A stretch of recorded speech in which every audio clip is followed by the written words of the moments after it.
سرکار غریب نواز رضی اللہ تعالیٰ عنہ کے کھانے میں زہر دیا اور پیش کیا، آپ اس کھانے کو سامنے رکھتے ہیں، اور جو 4 لوگ آئے تھے زہر دینے کے لیے وہ بیٹھے ہوئے رہے۔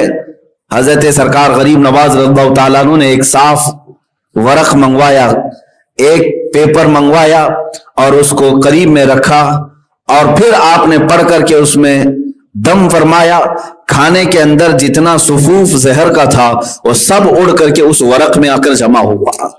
مصطفیٰ کریم صلی اللہ تعالی علیہ وسلم نے ارشاد فرمایا، اے معین الدین، میں نے تجھے ہند کی ولایت سپرد کی ہے، ہندوستان جاؤ کام کرو نہیں، میں نے تجھے ہند کی ولایت سپرد کی ہے۔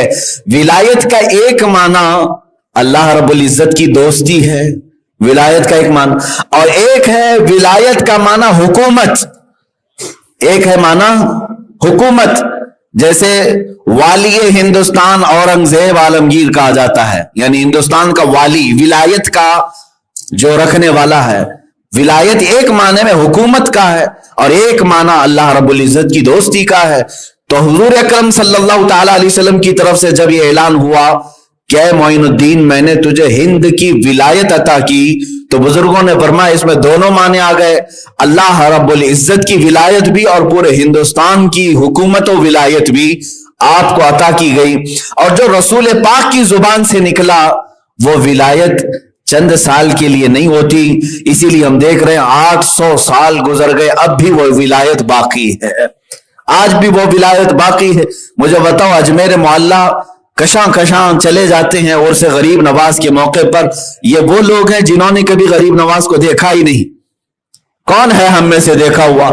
نہ قریب کے باپ دادوں نے دیکھا، پھر بھی وہ عقیدت و محبت کہ وہاں جان نچھاور کرنے کے لیے حاضر ہیں، راستہ بھر تکلیفیں اٹھا کر کے بھی اجمیر معلیٰ پہنچتے ہیں، جس طرح سے بھی چاہے ایک جم غفیر عرس غریب نواز میں حاضر ہوتا ہے۔ میرے عزیزو، یہی ولایت ہند ہے جو سرکار عالم صلی اللہ علیہ وسلم کی طرف سے غریب نواز کو عطا کی گئی، اور وہ ہے حکومت سروں پر نہیں بلکہ دلوں پر ان کی قائم ہے۔ میں آپ کو بتاؤں، سرکار غریب نواز رضی اللہ تعالیٰ عنہ کی کرامات، ان کی ولایت، بہت ساری چیزیں آپ نے سنی ہوں گی، لیکن ایک بات یہ بھی میں بتا دوں کہ آپ یہاں ہندوستان تشریف لائے تھے تو بڑے آسان اور شاہانہ انداز سے نہیں آئے، آپ کا استقبال یا پھر عالی شان طریقے سے آپ کو نہیں لایا گیا، بلکہ یہ تو کفرستان میں آ رہے تھے۔ آپ کو میں بتاتا ہوں، حضور اکرم صلی اللہ تعالی علیہ وسلم کی بشارت کے بعد سرکار غریب نواز نے پوچھا کہ یہ اجمیر ہے کہاں ہے؟ اجمیر کا نام لیا گیا تھا تو انہوں نے پوچھا یہ اجمیر ہے کہاں؟ حضور پاک صلی اللہ تعالی علیہ وسلم کی طرف سے آپ کو ایک جنتی انار دیا گیا تھا، اور آپ فرماتے ہیں اس انار کو آپ نے تناول فرمایا تو آپ کی نگاہوں میں پورے ہند کا نقشہ سامنے ابھر کر آیا، یہاں تک کہ فرماتے ہیں میں نے اجمیر کی پہاڑیاں اور ندیاں بھی دیکھ لیا۔ راستہ طے کرتے ہوئے جب نکلے آپ تو آپ مدینہ رسول سے پھر واپس بغداد کے راستے ہوتے ہوئے ملتان پہنچے۔ ملتان جو آج پاکستان میں، وہاں کے حالات بڑے خراب تھے، ملحد لوگ تھے، بہت سارے لوگ خدا کا ہی انکار کرتے۔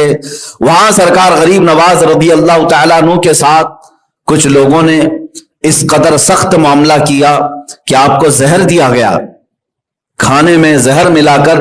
وہاں کا جو بڑا ملحد تھا اس نے اپنے 4 لوگوں کو، وہ ایک عمل ہوتا ہے جس کو ہیپناٹزم کہا جاتا ہے، عمل تنویم، سلا کر کے جو آرڈر دیا جائے، یہ عمل اس زمانے میں بہت مشہور تھا۔ ملتان کے ملحدین نے سرکار غریب نواز رضی اللہ تعالیٰ عنہ کے کھانے میں زہر دیا اور پیش کیا، آپ اس کھانے کو سامنے رکھتے ہیں، اور جو 4 لوگ آئے تھے زہر دینے کے لیے وہ بیٹھے ہوئے رہے۔